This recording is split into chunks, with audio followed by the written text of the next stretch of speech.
right now is concentrating public safety threats, national security threats. That's a smaller population. So we're going to do this on priority base, as President Trump's promised, but as that aperture opens, there'll be more arrests nationwide. President Trump says he's directing his administration to take immediate action against Colombia's president and his supporters, including tariffs, a travel ban, and visa sanctions. Scott, what is the difference between Trump 2017, Trump now? What does that 6-point spread represent?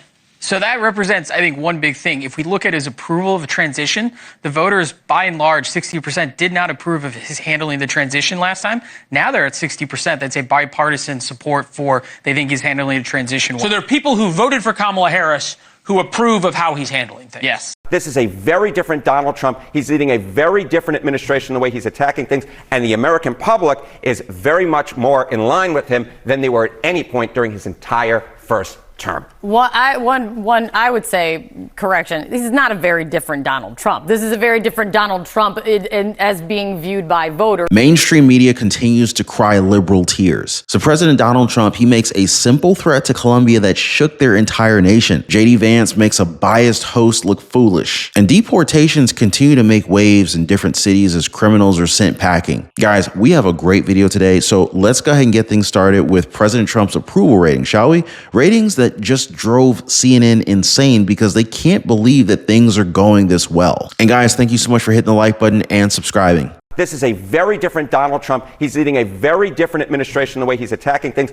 And the American public is very much more in line with him than they were at any point during his entire first term. Well, I would say, correction, this is not a very different Donald Trump. This is a very different Donald Trump as being viewed by voters in this. In the way he's going about things with Susan Wiles leading things, I think he is, going at things in a much less disorganized fashion, much more organized. Take me back in history. Take you back in history. So it was so interesting to me that Donald Trump's first net approval rating of his second term is higher than his entire first term. And I was interested, has that ever happened? Has the second term net approval rating in the first month, have you ever had a higher rating than any net approval rating during the entire first term? Donald Trump is the only... I have a really hard time believing this. This is 100% true. I went back. I love spreadsheets. Donald Trump's is the first guy ever whose net approval rating in the first month of his second term is higher than any rating that he had as an entire first term, Kate Baldwin. This is true. I don't make stuff up. The numbers are the numbers. I believe you in nothing except when you have it in the wall, and then I believe everything you say. It's going to be 4 long years for these liberal anchors, isn't it? Because it's painfully obvious that Kate Bolden just didn't want to believe the numbers. But it's good that Harry Enton, being the senior data reporter for CNN, he claimed that this was 100% true. And here's something that I think that they're missing. Trump looks like he's working nonstop, doesn't he? Like, what's he surviving on, like 3-4 hours of sleep a night? And when you compare that to old Joe Biden, who used like 40% of his term to take vacations and naps, is crazy, then it's easy to see how some Democrats feel as if he's already doing a good job. I mean, just look at the work that he's had Tom Homan do as of late. I want to go back to those military flights going south. As you said, we have never seen that before. Is that going to be a constant commitment from the U.S. military every single day to take deportees out? Yes. So is this what we will see every single day, ending in what the president has promised is millions and millions being deported? Yes. But you can see the numbers steadily increase, the number of arrests nationwide as we open up the aperture. Right now it's concentrating public safety threats, national security threats. That's a smaller population. So we're going to do this on priority base, as President Trump's promised, but as that aperture opens, there'll be more arrests nationwide. Now, what's funny here is that she's in disbelief. It's like she's asking herself, are they really going to keep their promise to deport millions of illegal immigrants? And you know that she's shocked as any liberal who's seeing a president actually do their job with people that are following orders instead of lying about going to the border, right? You guys remember who our previous border czar was, right? If you do, y'all let me know. And there's also the matter of gangs wreaking havoc in our country. Well, it's been just about a few days, but Tom Homan's already sending a lot of them home. President Trump is continuing to make massive changes to immigration policies, including halting refugee arrivals, fast-tracking deportations, sending military troops to the southern border, lifting long-time rules restricting immigration enforcement near schools, churches, and hospitals, and also ordering federal prosecutors to investigate state or local officials who they believe are interfering with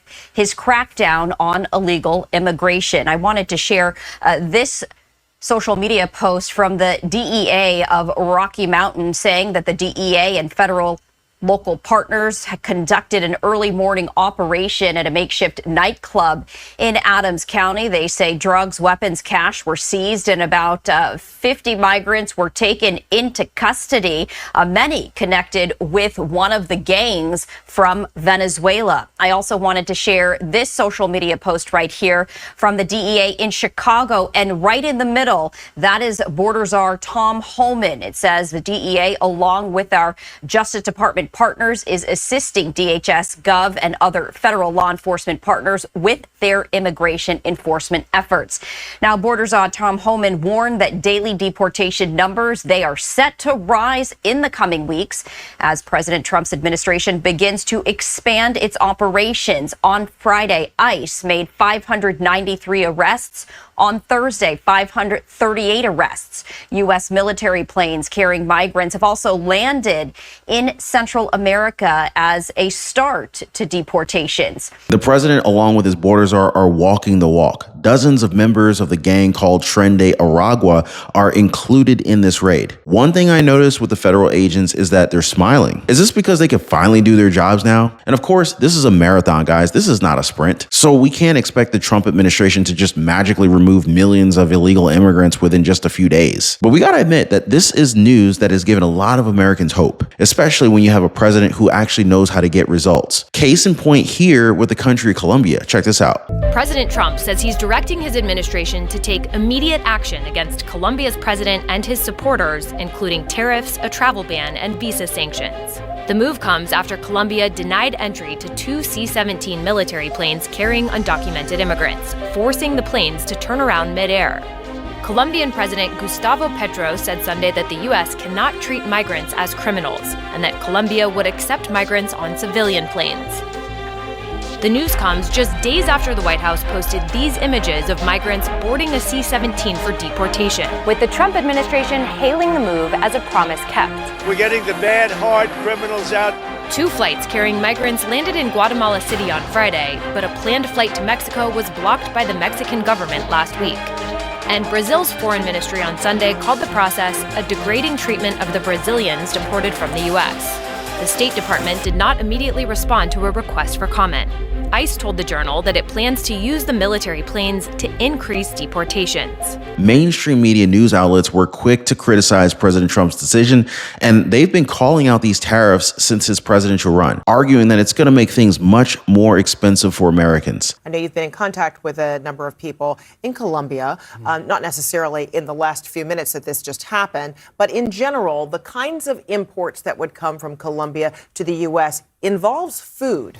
Yeah, and the tariffs then being imposed near immediately, according to, Trump's directive here, would mean any kinds of products would cost more to Americans. That's from right. Colombia. There's a very long commercial relationship between the two countries. And as far as I can remember, in the last few decades, the relationship has been very good. We're talking about a lot of agricultural products, bananas, a lot of tropical fruits that we consume in the United States that come from Colombia. And so if you start seeing the beginning of a trade war between the two countries, is going to affect not only Colombia as a producer, but also a lot of consumers here in the United States. Now, but if only CNN waited just a little bit longer, they would actually get the scoop that Colombia caved. I guess they jumped the gun yet again. And this is going to be a pretty hard pill for them to swallow because the president is making them eat their words.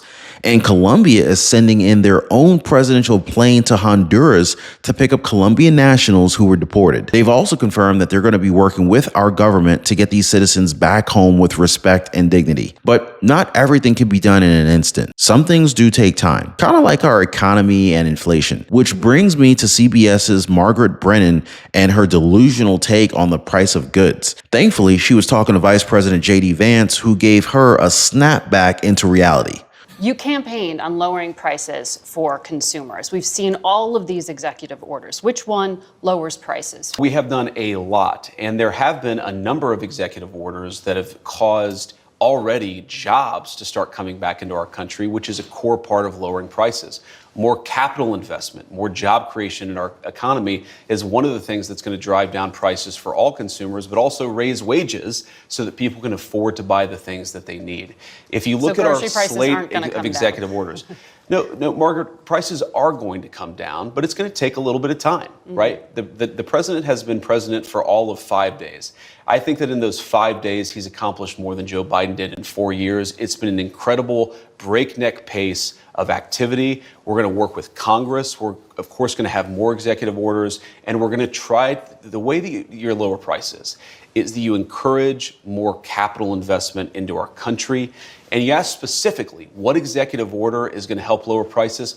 All of the stuff that we've done on energy, to explore more energy reserves, to develop more energy resources in the United States of America. One of the main drivers of increased prices under the Biden administration is that we had a massive increase in the energy prices. Donald Trump has already taken multiple executive actions that are going to lower energy prices, and I do believe that means consumers are going to see lower prices at the pump and at the grocery store, but it's going to take a little bit of time. Rome wasn't built in a day. Yeah. It's been less than 2 weeks, Margaret. Where was all of this energy when you had Joe Biden and Kamala Harris in the White House? It's like going back to the gym one time and then like checking the mirror to see if your six pack is there already. In a word, it's idiotic to think that a country's economy is just going to be like flipped like a switch with an executive order. And this is just more proof that they're going to be holding this administration to a much higher standard. That is, if it's even compared to the previous administration that caused all these problems to begin with. But here's my question for you guys. Like, within the first week, do you think President Trump has achieved more than former President Biden in 4 years? Now, I want you guys to check out a previous video I did because I believe that it shows exactly how quickly our president is working for us. It also proved that President Trump is willing to call out government officials right to their faces. And this is exactly what he did with LA Mayor Karen Bass. So make sure you guys watch that after this one. As always, appreciate your time.